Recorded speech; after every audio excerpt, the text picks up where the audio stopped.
Hey guys! This week on Why Did I Ever Agree to Make That? I bring you a big angry pickle, also known as deviljho. I swear I'm not trying to be a Monster Hunter channel here, but I just keep getting asked to make them. This one was a commission too. If it wasn't, I probably never would have picked something so spiky, cause that sounds like an absolute nightmare. And I've put myself through enough torment in my years felting. But you know, even though this whole thing took over a month to make, it wasn't that bad at the end. It could have been worse. Someone could have hated me so much that they commissioned this abomination. Please do not commission me to make Nergigante. I don't think I would be able to survive that one. But I have faith that my community is kind and wouldn't do that to me. Anyways, let's see how I made this thing already. For a big chunky boy, we need to use a lot of core wool. This might look like a lot here, but trust me, it will barely be enough to fill his neck. I start with a chunk of that, roll it up into a tight ball, and wrap it up with yarn to keep it all together.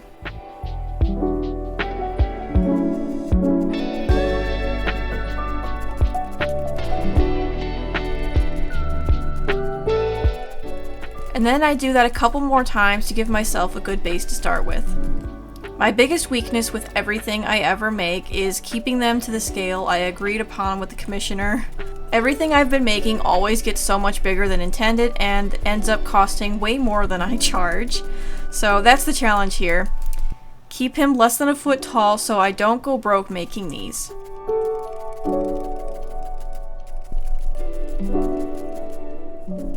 Back to Joe, I now have a decent body to start with. I don't want to focus on any real details at the core wool stage since all the junk that goes on top will add more girth to him and make him even bigger, so it's a very delicate game we need to play to keep his size under control. Usually the thing that throws me off the most is the head since I like to start with that first. So I need to be very careful with the size of that as I go, since if that gets too big I need to adjust the body to compensate, and that's usually where things go off the rails. I start off by adding the jaw pieces to the neck and building the head around those. The size for the head is especially important here because Joe has a shockingly small head compared to his beefcake body, and I need to keep telling myself that as I go so I can keep control of this thing. So I'm very sparing with the core wool right now.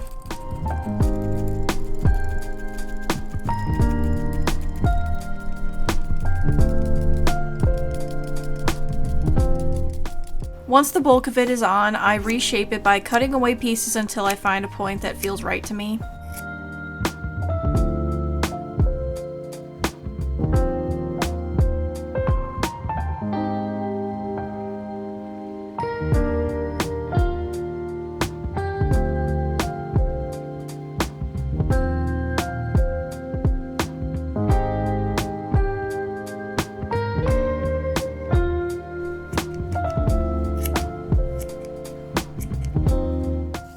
I put a bit of green to mark where I want the eyes to be and start sculpting out the inside of the mouth, starting with those stretchy, fleshy bits at the corners of the mouth.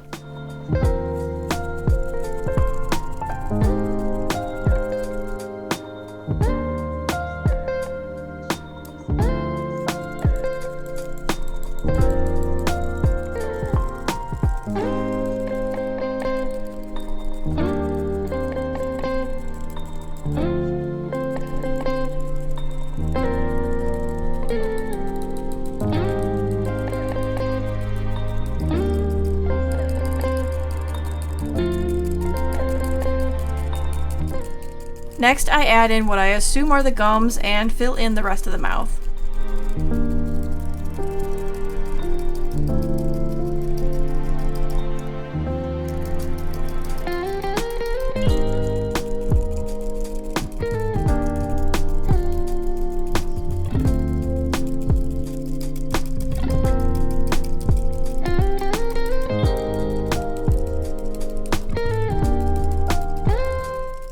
Before I even attempt the situation he has going on with his teeth, I want to shape up the lips and jaw and cover them with layer of green.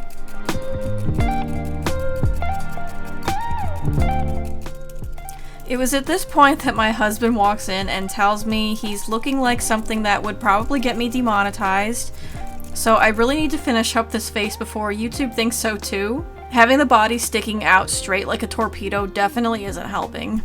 But I'm going to be posing him once I get the mouth done, since working on it in any other position would be terrible. Now we finally tackle the teeth. It seems like most of his teeth are outside of the mouth, which doesn't seem very practical, but who am I to judge? But he does have a couple rows of these cute little nubby things in his gums. As you could probably imagine, this will be a horrifyingly tedious process.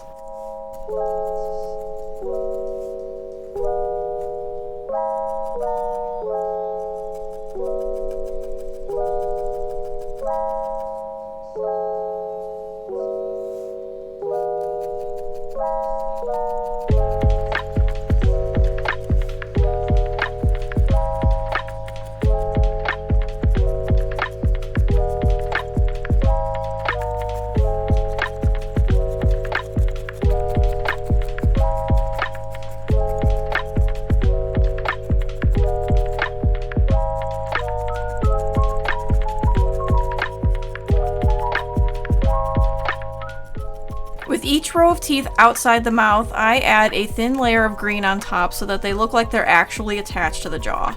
I guess once they leave the gums, they become spikes? I don't know, I think it's funnier to call them teeth still, so that's what we're gonna go with.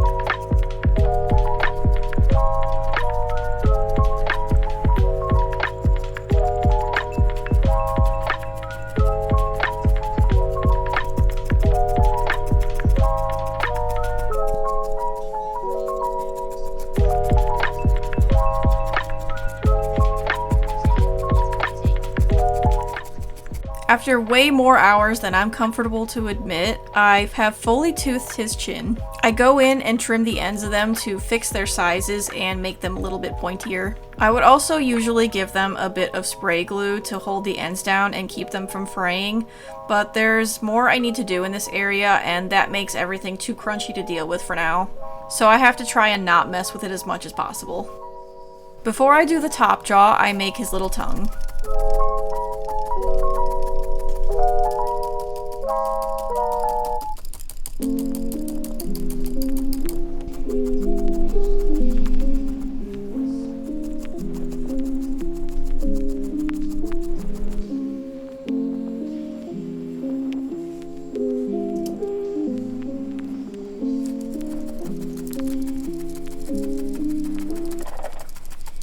Now we gotta make the top jaw match the bottom.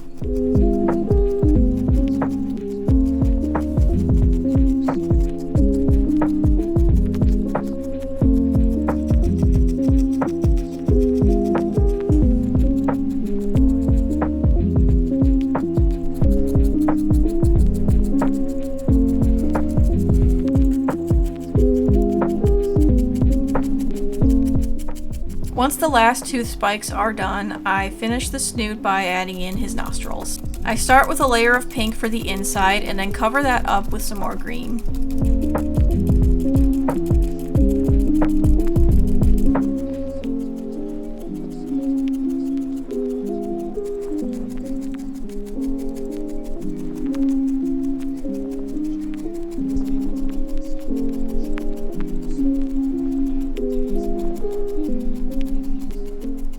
That small nightmare is now officially complete. Just one of many though. I haven't forgotten that he is literally covered in so many tiny spikes that I will have to deal with later.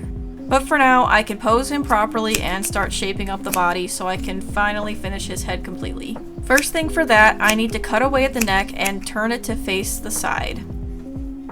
I'm making this guy in his angry state, so that means his upper body is going to be all puffed up, which also means slapping on a ton of core wool to fatten him up. And here you see why I needed to be extra careful on the scale of his head because the rest of the body needs to follow suit. Luckily, the head turned out exactly as I intended and I didn't need to even redo it this time.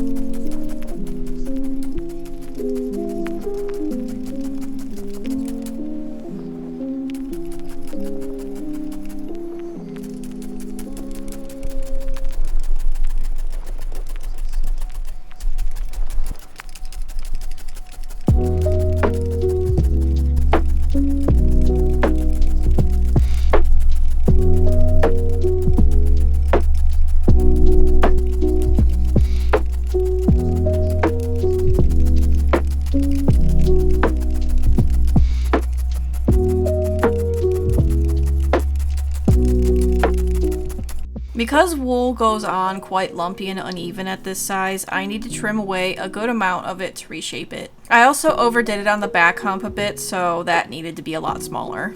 This will go through a few rounds of trimming and re-adding wool back to it to get it just right, trying my hardest to repurpose some of the trimming so it doesn't go to waste.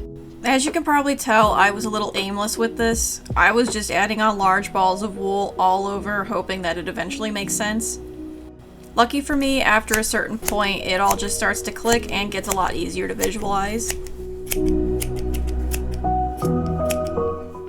Okay, a bit of his body is more plump now, and I can properly finish the face by giving him his little peepers. I added a bit of green where his cheekbones would go, and add more red to the corners of the mouth. Then I add a bit of red where the eyes go, and fill in the first hump with red as well.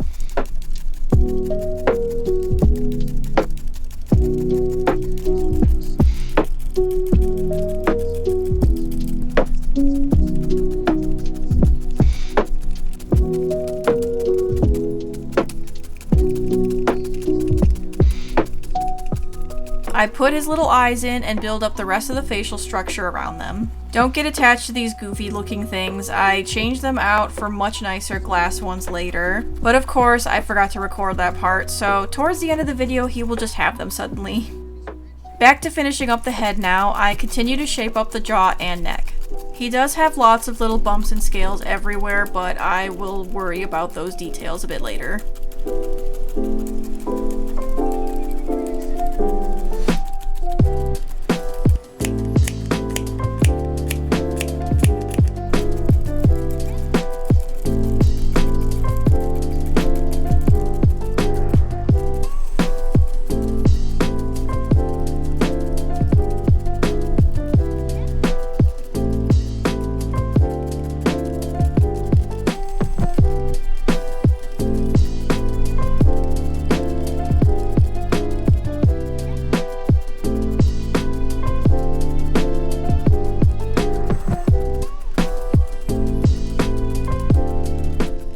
Now that his head and neck are basically done, I need to work on the body.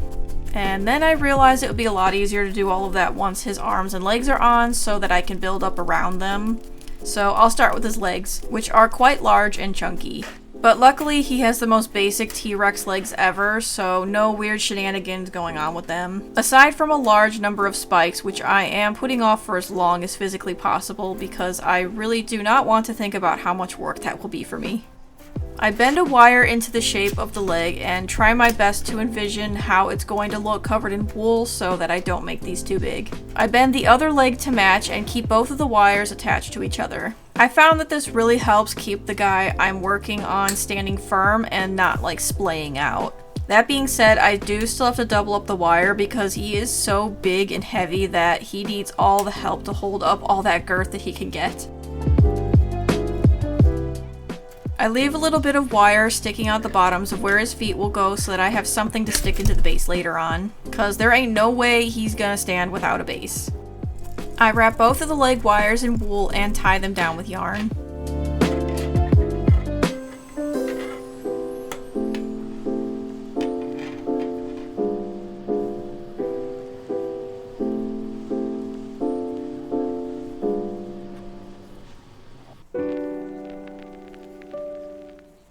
And now I beef up the legs. But not too much, of course, because I wouldn't want them to get too fat at this early of a stage.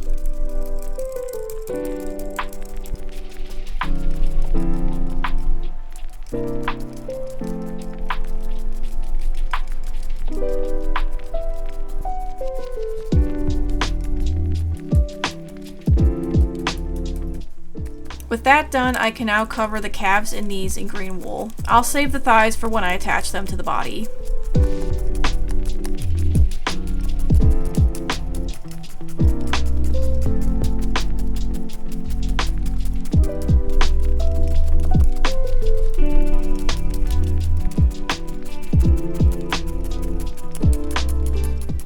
Now to make the toes.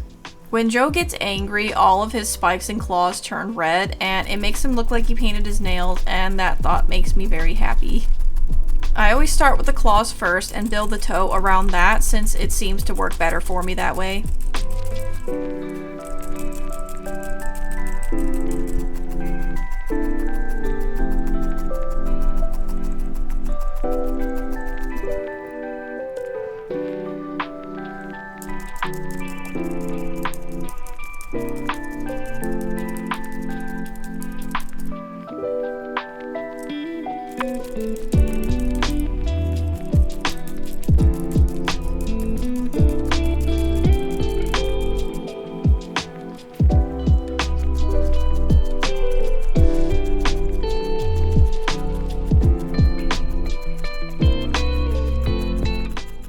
Once those are all done, I felt them together and add them to the foot stump.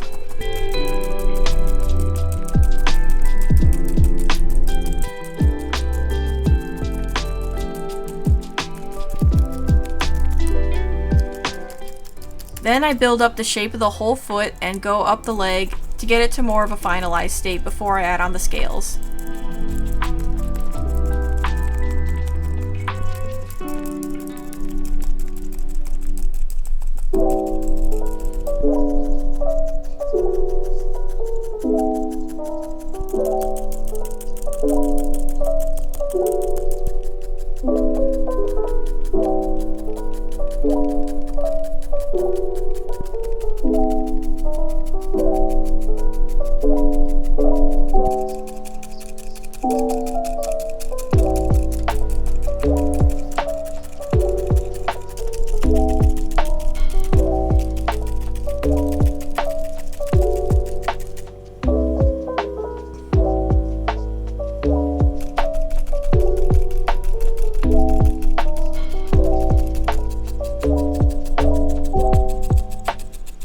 For the scales, I basically just add on bits of darker green in circles and splotches until it sorta looks scaly. I'm not going for 100% accuracy here, so every inch of his skin will not get the same texture. If I did that, I would absolutely lose my mind by the end of it. So I just add enough to imply a texture and then loosely blend the colors in with the rest of the skin.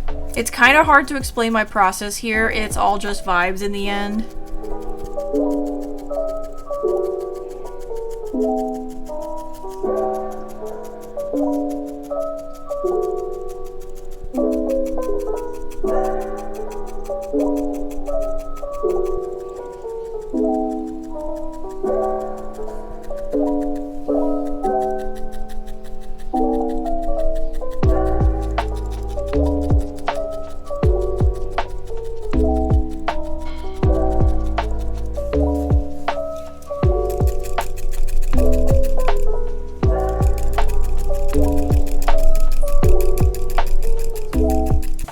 After finishing the foot and the first leg segment, I attach them to the body before doing anything else. Joe here is absolutely massive at this point and super heavy, so I need extra support to keep him standing. So I add another doubled up wire to stick into the body. I cut a pathway down the body for the wire and slide it into place and pack on more weight onto those hips. This turns out to not be enough, and I will have to add more supports to him later.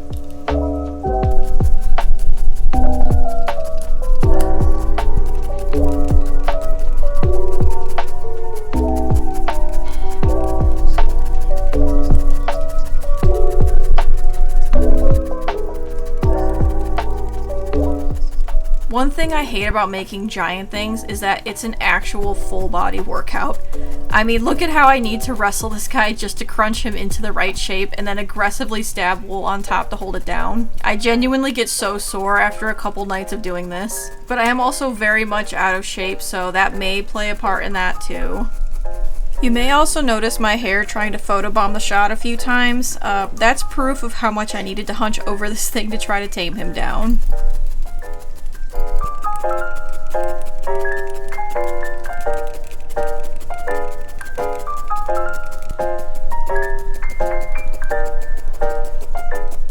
Last thing I need to do before putting more attention into the body is to make his stupid little arms. Very similar process to the feet, but with only 2 fingers.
Once I attach them to the body, I am now free to complete all the funky details on this guy, starting with all his gross bulging lumps on his back, which I guess are his muscles actually. Well, to shape those out, I start by wrapping large chunks of wool with yarn and adding them to the neck and shoulders. This is probably some of the most back and forth I've been on a piece in regards to cutting off chunks and adding more back on just to get to the right size. Probably why I went through so much wool during this whole thing. Luckily I reused a lot of it, so it wasn't a total waste in the end. It was just really hard to get a good sense of how big these bulges should be. Some art depicts them as a lot smaller, while his statue I found of him makes him look super swole. I like Swole Joe, so that's what I've been referencing for most of this.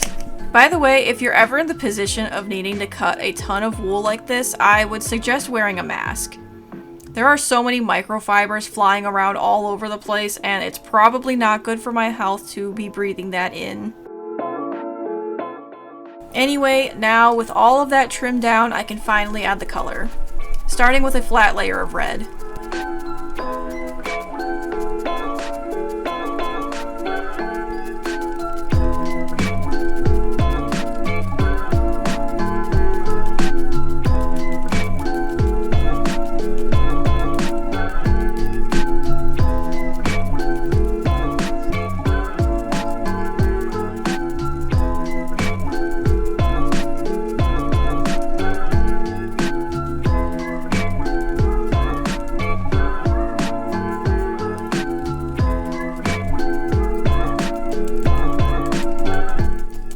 Now I need to make this look like it blends seamlessly into the body, so I need to go over certain places with loose pieces of green and dark red. The fluffier the edges, the better the blend. To help out the gradient a bit, I need to also mix the green and red together to get an in-between color. And I just keep going back and forth between all the colors until it looks blended in enough.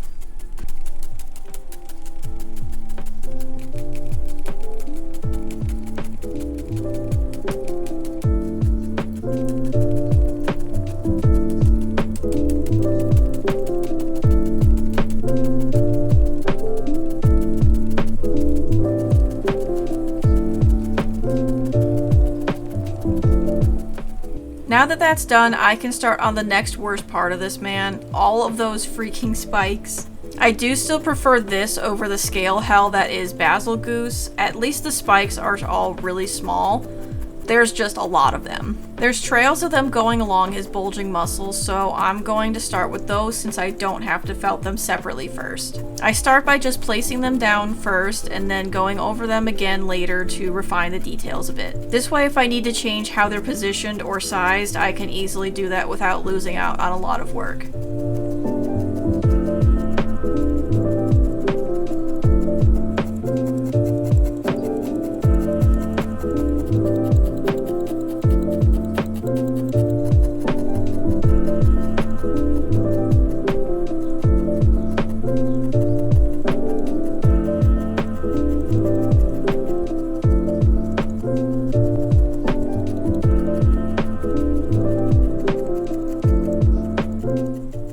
Now I go back over each spike with another pass to fill in the gaps and to pointify the tips that previously got too rounded out.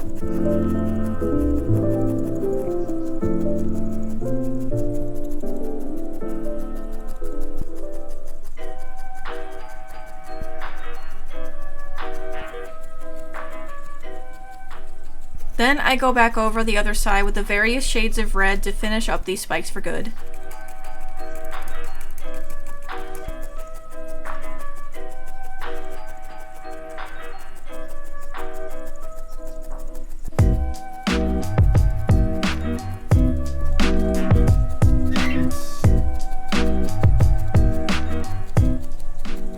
After about like 10 or so hours, I finally finished the spikes on the sides here.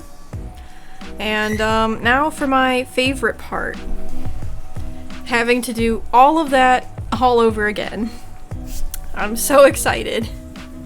And there we go. One of the worst parts is finally done. But still a lot left to do. There are still approximately 10,000 spikes I need to make still. Yeah, so I guess I just have to do that. Now I have to do them all along the back here. And unfortunately, that means I need to do them separately. Because they all stand up. So a bunch of his spikes are going to be like this middle green-red color that I mixed up. And that's unfortunate because that means I have to mix up a lot more. And I don't think I showed this before, but to mix up the colors, I just use these two little cap brushes.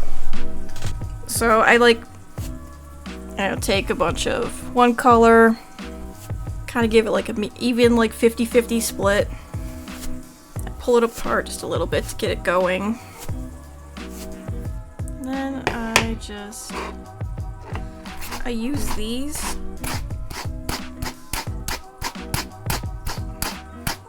to make this go a lot faster. Like, you can do it by hand, but it sucks. This sucks too, but it's definitely better than pulling it apart with your hands. It's definitely a workout, much like every other part of this has been so far. And that's how you get this kind of ugly color, honestly. And of course, now that I'm looking at the reference again, I realize those spikes are just straight up red. So I didn't technically need to do this right now, but you know, whatever, I'll use it later. That makes me much happier though, because that means I don't have to do this so much more, like I was worried I had to do.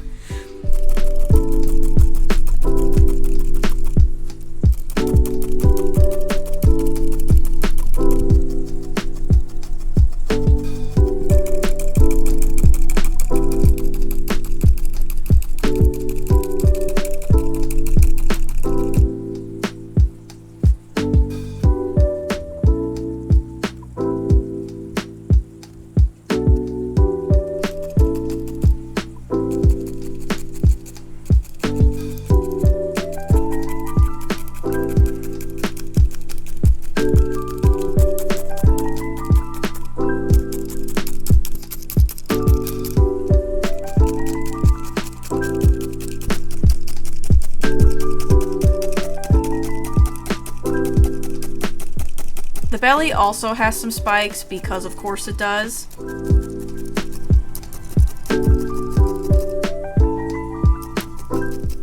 Once those are in place, I can add more muscle definition with the lighter green.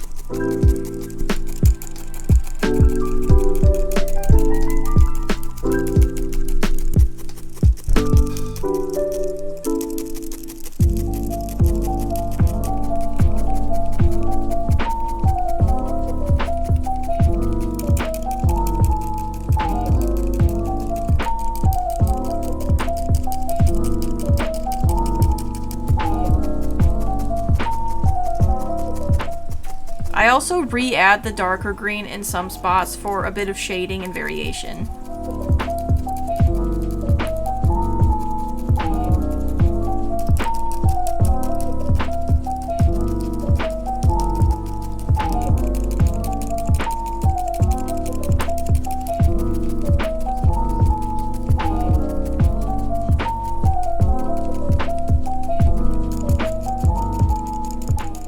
To finish this up, I add just a bit more green to partially fill in some of those gaps to smooth it out. That way it looks a bit more like muscle and less like he's emaciated and his ribs are poking through. Okay, he still looks like he's a little bit emaciated, or maybe that's just me, I don't know. Hopefully it'll work itself out when I iron it all down later. On the neck and chest, it seems that some of that red glow is shining through, so I will add that in now that everything's all sculpted. I start with the red-green wool I mixed up earlier and blend that into the green.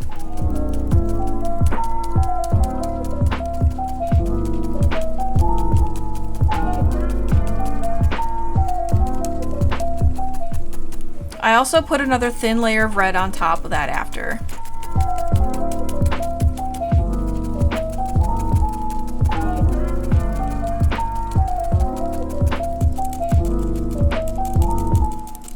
And then I add in the scale texture of the skin, keeping the red visible in between them.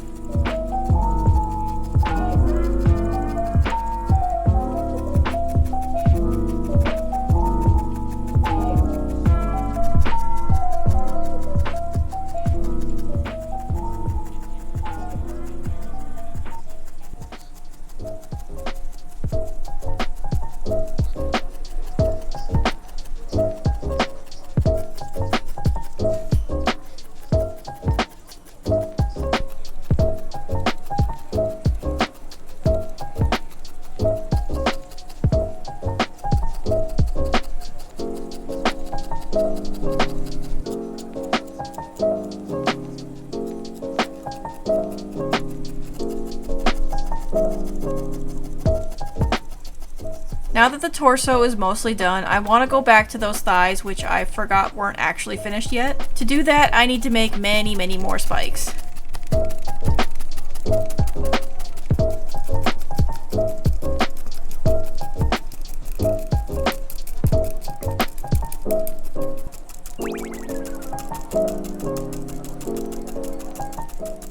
Technically, these are actually supposed to be that greenish red color, but I'm gonna cheat so I don't have to do more mixing and start by making them all green and then adding a small layer of the mixed color around the base of the spikes.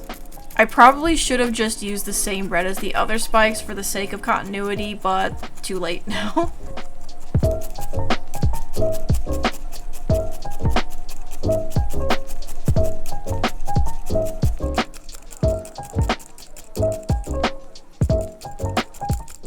Once all the rows are done, I finish up the leg by adding in more scales.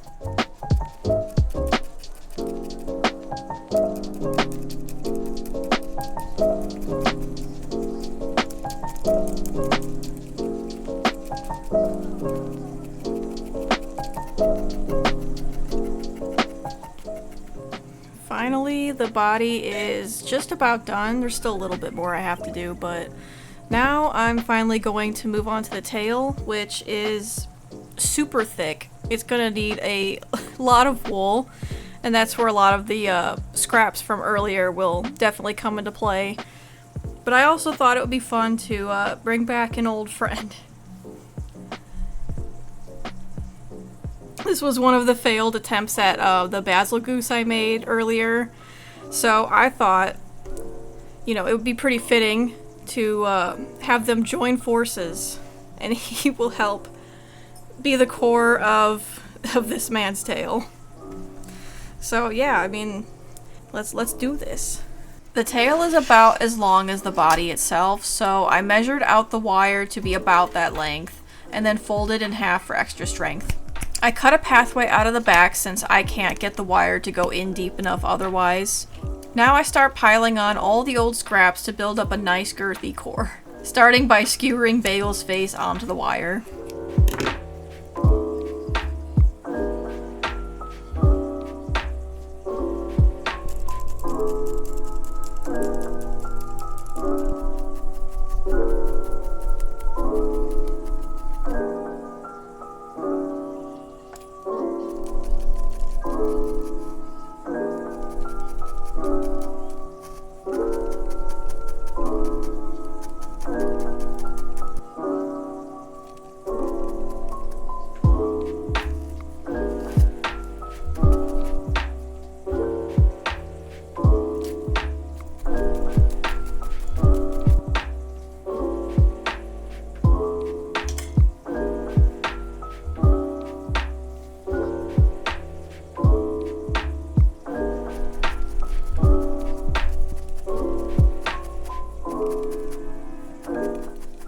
Once it's all wrapped up, I stick that thing onto his butt and start to get it to the right size, which still ends up taking way too much wool to accomplish. This is so unbelievably awkward to try to get done with how big and heavy this thing is. It's currently resting on my shoulder and I'm like holding it up with my neck. Not comfortable at all.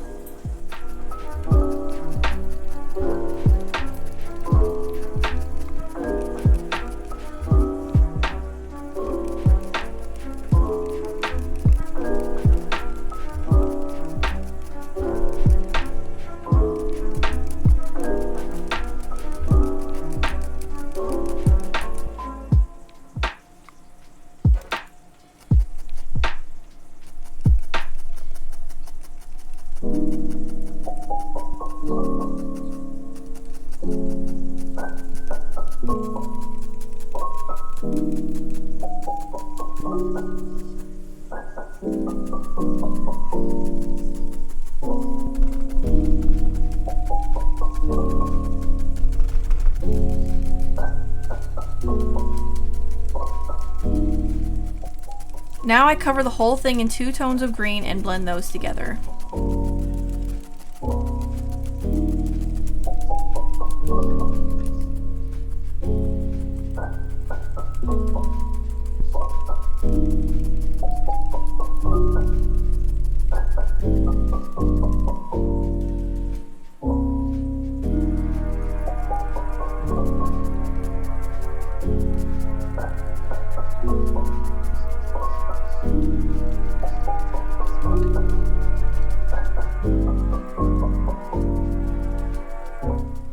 I can now finally see the finish line for this thing, though the pathway to it is paved with many spikes.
128 spikes later, I felt them all into place and add back the green around each one to clean up the extra red bits.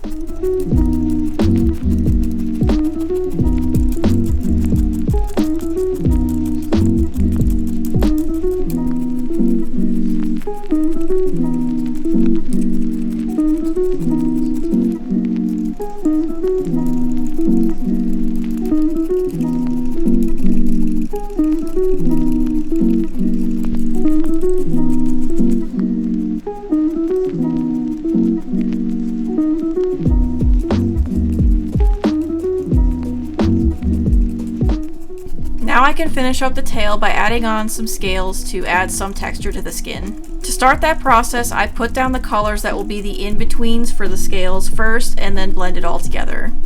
And then I can go in and felt on the darker splotches on top.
Finally, after way too long,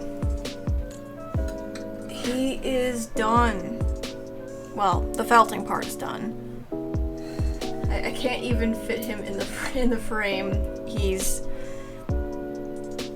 needless to say, I did not keep him within the size goal. I mean, technically he's not more than a foot tall, but I mean, this isn't much better.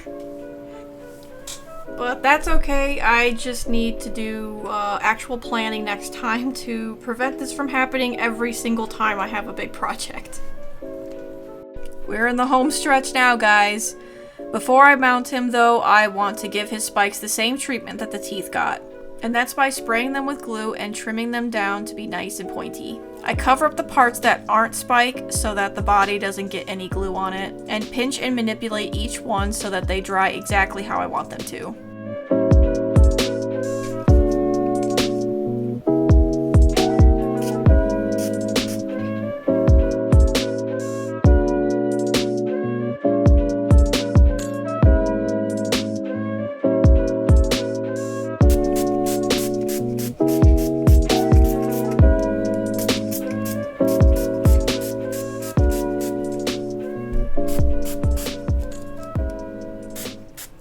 Then I absolutely destroy my fingers in the tragically long process of snipping points on all of these. I definitely should have been taking more breaks with this.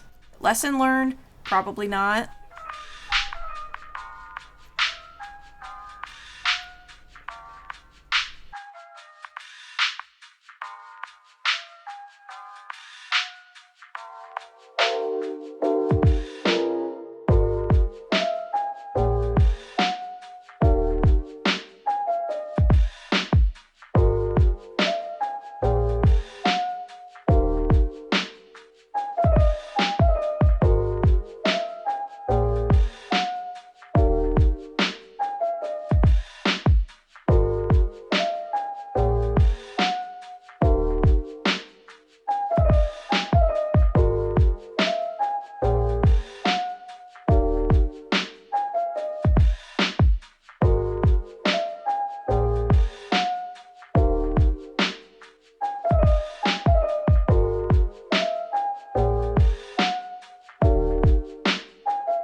Now I can finally breathe a sigh of relief because this monster is finally almost done.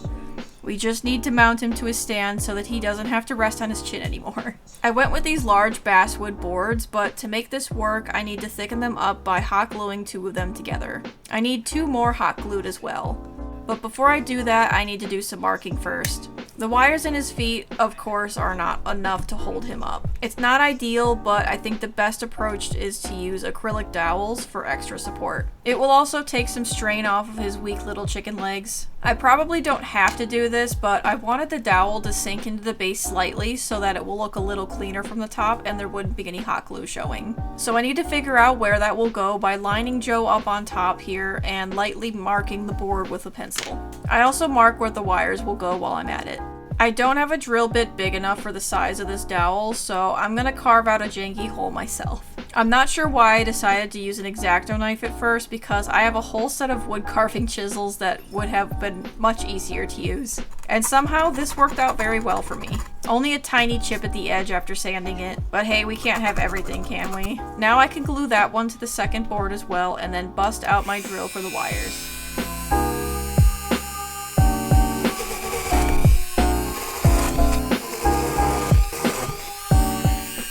So I need there to be a small gap in between the boards so that the wire can be folded in and hidden. That's why I got 2 halves right now. Instead of cutting another board down, I have these tiny wooden squares that will act as little spacers. 2 of them seem to be plenty, so I glue them together and then to each corners of the bottom half of the base.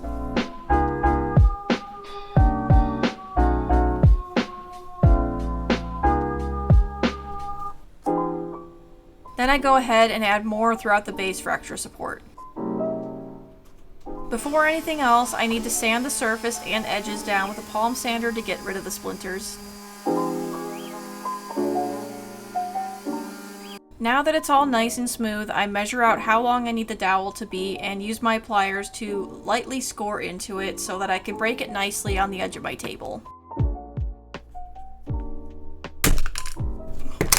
God, that scared the fuck out of me. Holy shit. Or I guess that works too. Now I line up his body with the hole and cut a slot into his chest for the dowel to stick into.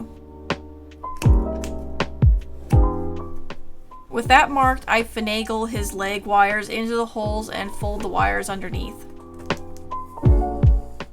Then I fill the bigger hole on the board with some hot glue and stick the flatter end of the dowel into that, cleaning up any extra glue that oozes out around it. Then I fill Joe's chest hole with glue and shove the other end of the dowel into that. Why did I word it like that? I try to readjust the feet a bit to try and hide as much of the wire as I can before gluing the bottoms of his feet to the board. After giving the glue a bit of time to cool and harden, I carefully flip him to his side so that I can secure the wire underneath with even more glue. Once that's dry, I put glue on each of the wooden spacers and carefully line it up with the top half. Because of the spacers, there's now a large ugly gap on the sides, so I'm going to cover it all up with strips of wooden veneer that conveniently covers it all up absolutely perfectly. I tried my best to line this up as neat as possible, but I think in the end it ended up being a little off anyway. Hopefully it isn't too noticeable though, cause it would be very difficult to fix it. To finish it off, I glue on a couple more wooden squares to the bottom to act as little feet, and that's this absolute unit complete, and I am finally free.